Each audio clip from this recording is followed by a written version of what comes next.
रुपाली चाकणकर यांच्याकडून राज्याच्या उपमुख्यमंत्री आणि राष्ट्रवादी काँग्रेसच्या राष्ट्रीय अध्यक्षा सुनेत्रा वहिनींच्या जीविताला धोका असल्याची तक्रार बीडच्या एका नागरिकाने एसआयटीकडे केली आहे। बीडमधून ना एसआयटी जी स्थापन करण्यात आली होती अशोक खरातच्या संदर्भात, त्या एसआयटीला एका अज्ञात व्यक्तीने पत्र लिहिले आणि त्या पत्रात पहिली लाईन अशी टाकली की रुपाली चाकणकरांकडून आता सुनेत्रा पवारांच्या जीवाला धोका आहे, तसे पुरावे मी एसआयटीला देणार आहे। काय सांगाल? हे सगळं पत्र आता समोर येते आणि एसआयटीने ती कंप्लेंट म्हणून देखील रजिस्टर करायचं सुरू केलंय।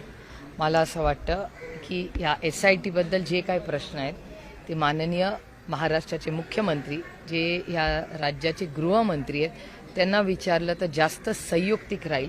त्याचं कारण एसआयटी ही सगळी जी प्रक्रिया ही गृहमंत्रालयाच्या अंडर येते, त्याच्यामुळे एखादी इन्क्वायरी चालू असताना त्याच्यामध्ये काही बोलणं हे माझ्यासारख्या व्यक्तीला हे शोभत नाही असं माझं वैयक्तिक मत आहे। यांनी खासदार पदाची शपथ इंग्लिशमधून काय वाटचालीसाठी शुभेच्छा द्या।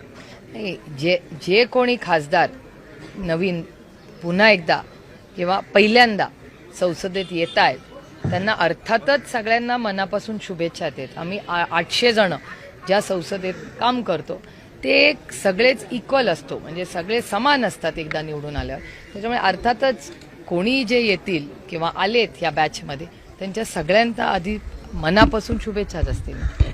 आंतरराष्ट्रीय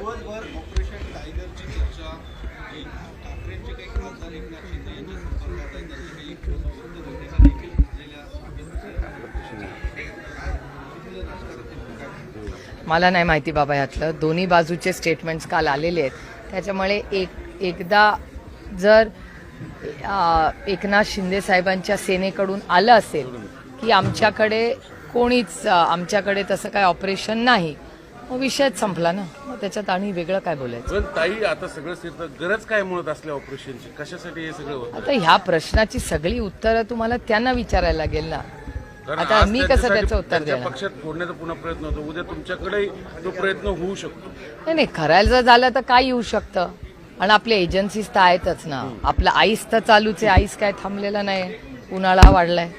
आईस म्हणजे बर्फ, तुम्ही काय लगेच वेगळा अर्थ काढू नका। नाही, तुम्हीच व्याख्या सांगितली।